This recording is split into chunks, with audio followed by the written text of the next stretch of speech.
257 to 9722. Could be fine. 722 strike.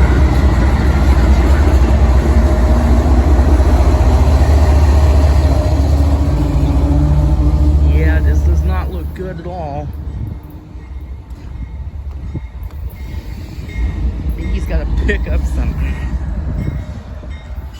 Ha! Here's the reason. He had to hold it there to get something fixed. It was these G's holding everything up. Now they're gonna thread their way for the crossovers. These are the next one.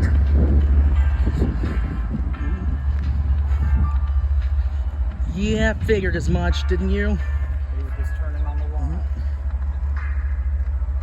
I was worried the ejector on the Mark engine failed. Weren't you?